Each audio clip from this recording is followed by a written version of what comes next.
Los ateos dicen que nadie puede probar la existencia de Dios, y tienen razón. Pero también nadie puede refutar que Dios existe.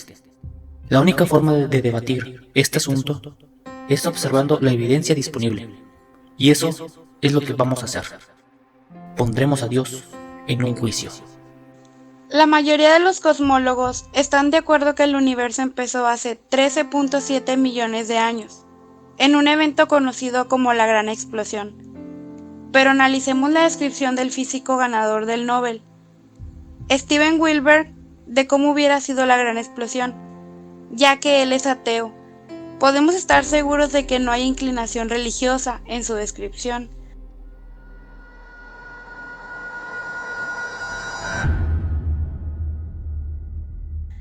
Al principio, hubo una explosión y en un instante el 98% de la materia que hay o habrá se produjo.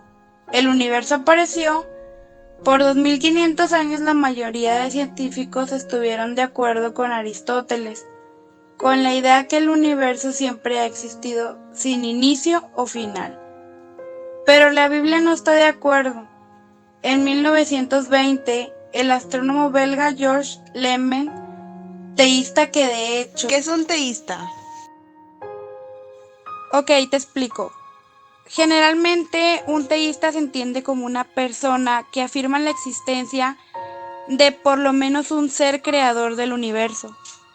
Georges Lehmann dijo que todo el universo saltó de la existencia en un billonésimo de segundo.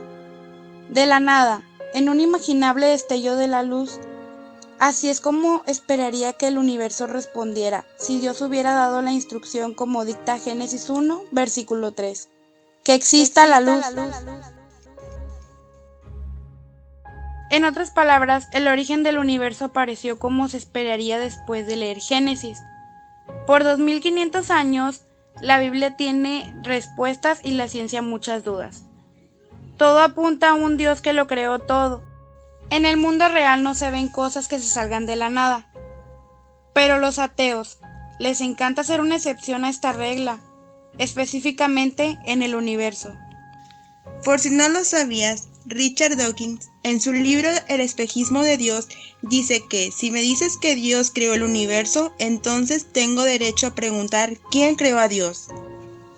La pregunta de Richard Dawkins no tiene fundamentos, porque dicha pregunta solo tiene sentido cuando hablamos de un Dios, quien ha sido creado.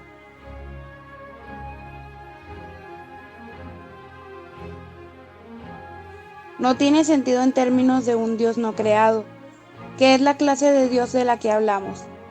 Incluso, dejando a Dios fuera de la ecuación, tengo derecho a devolver la pregunta. Si el universo te creó, ¿quién creó el universo? Tanto teístas como ateos están tan agobiados por contestar la misma pregunta. ¿Cómo iniciaron las cosas? Pero lo que espero que entiendan de esto es que no hay que considerar suicidio intelectual a la persona que crea en un creador tras la creación. Y en la medida que se descarte a Dios, los ateos estarían obligados a encontrar una increíble explicación cómo las cosas iniciaron. Veo que astutamente admitiste el hecho de que Stephen Hawking, el científico más famoso del mundo, el cual no es teísta, estuvo a favor de un universo autodiseñado. Veamos lo que Hawking, profesor lucasiano de física de Cambridge, quien usó la silla que usaba Sir Isaac Newton, tiene que decir sobre el origen del universo. Ya que hay una ley como la gravedad, el universo puede y se creará de la nada. Creación espontánea es la razón de que hay algo en lugar de la nada. Por eso es que el universo existe. Nosotros existimos. No es necesario invocar a una deidad para tener al universo en movimiento. Nunca mencionaría su comentario, pero su opinión se mantiene. ¿Qué respondes ante esto? No lo omití, solo que es irrelevante. ¿Cómo dices que Stephen Hawking es irrelevante? No Stephen, sino lo que dijo él, que es lo que se discute. Stephen Hawking es ateo. Curiosamente también escribió un libro llamado El Gran Diseño. En él dice, Gracias a una ley como la gravedad, el universo puede y se creará de la nada. Es difícil refutarlo. Después de todo, es verdad que Hawking es un genio, pero el profesor de matemáticas y filosofía, John Lennox, encontró varios errores de lógica en esa frase, reducido a un razonamiento circular. Lo que en esencia significa que lo que Hawking dice es que el universo se creó a sí mismo y existe porque necesitaba existir. Y como el universo necesitaba existir, se creó a sí mismo. En esencia, explica que desde antes que tuviera forma el universo, ya tenía una necesidad, una voluntad de crearse, y luego existió. Y todo del nada absoluto. Tonterías, no son más que tonterías, aunque las diga un famoso científico.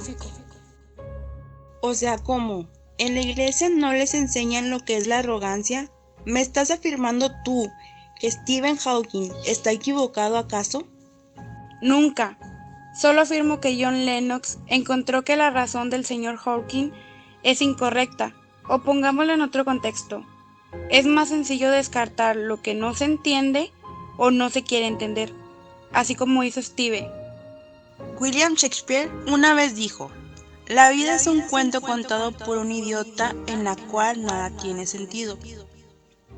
Muchas personas han orado, han pedido, suplicado, incluso prometido que le alabarán por siempre, para que pare la violencia, para que se cure al ser amado, para que se devuelva a su hijo caído en acción. ¿Por qué estar de acuerdo en un Dios que permite ese tipo de cosas?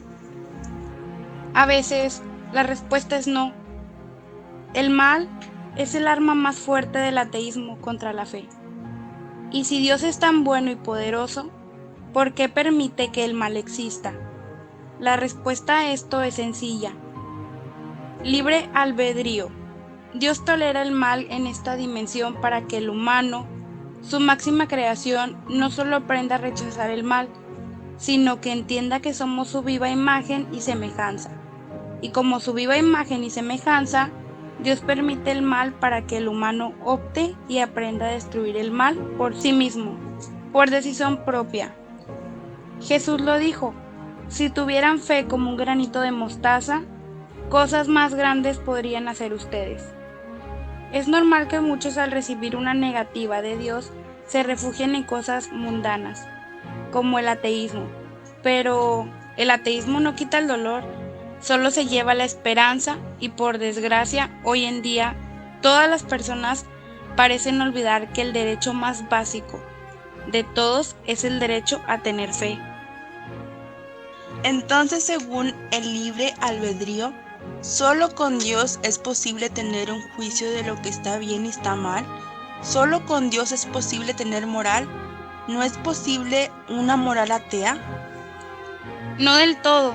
Sí, elegiría no matar o no ser infiel. Bueno, a veces, pero el argumento más básico de un ateo es alejarse de la conducta moral. Suponiendo que tú aceptaras que Dios sí existe, estarías admitiendo que eres responsable ante Él, y ese no es un razonamiento atractivo, porque si existiera Dios, si alguien creó el universo, si alguien te creó a ti, significaría que al final tendríamos que rendir cuentas ante ese ser inteligente, y eso echa a perder todo, porque significa que el bien y el mal existen, y como a ti te encanta el porno y el sexo, bueno, entiendo que tengas conflicto con eso, por eso niegas toda existencia de Dios, porque te da la libertad de hacer todas esas cosas sin un sentido de culpa. Por lo tanto, si Dios existe, estarías en problemas. Por eso lo que haces es negar su existencia. La Biblia lo explica así. Esa es la condenación, que la luz vino al mundo, y los hombres amaron más las tinieblas que a la luz, porque sus obras eran malas, porque todo aquel que practica lo malo aborrece la luz, y no viene a la luz para que sus obras no sean expuestas. Así que en vez de luchar, ¿por qué no mirar en tu corazón para buscar la verdad en vez de esconderte como Adán lo hizo de Dios? Pero que si para mí es demasiado natural. ¿Qué ocurre si Dios me hizo así, como pecador, Es como si tú hicieras un auto que no funciona y te enfadas con el auto. Pero un auto no piensa, no tiene moral. Tú sí piensas y tú sí tienes conciencia. Distingues entre el bien y el mal. La conciencia es eso, conocimiento, y cada vez que has pecado lo has hecho con conocimiento. No debes culpar a Dios por tu falta de control, disciplina e inmoralidad. Entonces, ¿por qué el hombre duda?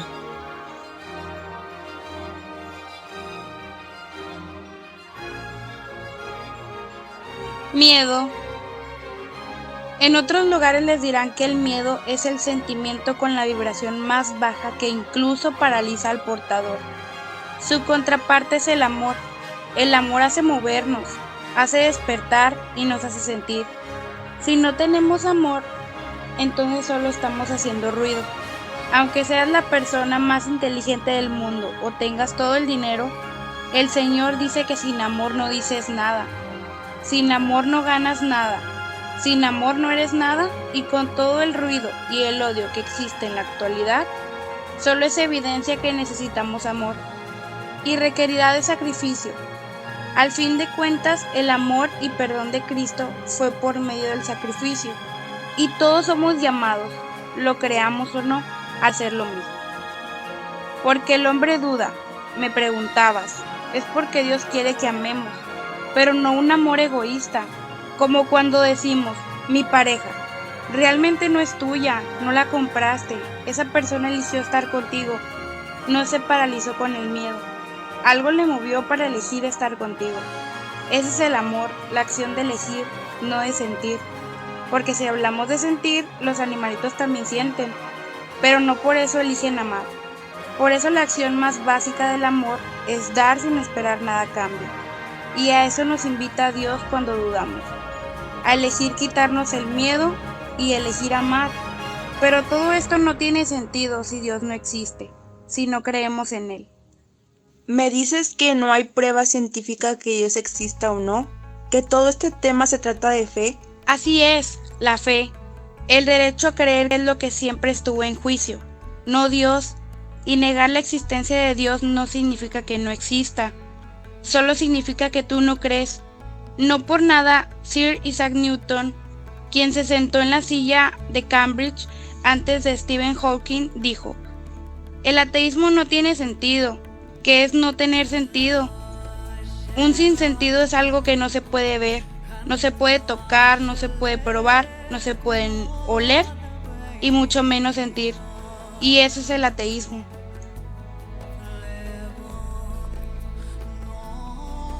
Sé muy bien que estás aquí, porque en tu interior hay una voz que te dice que no eres feliz con las decisiones que has tomado. La verdad, yo pienso que es Dios hablándote, y ese Dios en el que tú no crees te da otra oportunidad. Sí, yo sé perfectamente que puede ser atemorizante que al morir seamos juzgados por alguien que todo lo creó. Pero si te sirve de consuelo, Jesús estaba tan aterrado por su muerte que incluso sudó sangre y le pidió a Dios que le quitara ese peso de encima. Pero la respuesta fue no. Y en vez de juzgarlo o cuestionarle todos sus métodos, simplemente obedeció.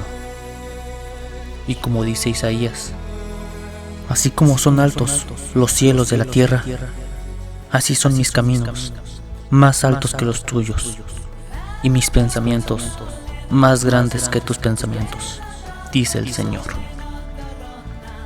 Dios siempre está dispuesto a perdonar tus pecados, todos ellos, solo si aceptas a su Hijo y le pides que entre en tu vida y la llene de amor. Pero como siempre, la decisión es tuya.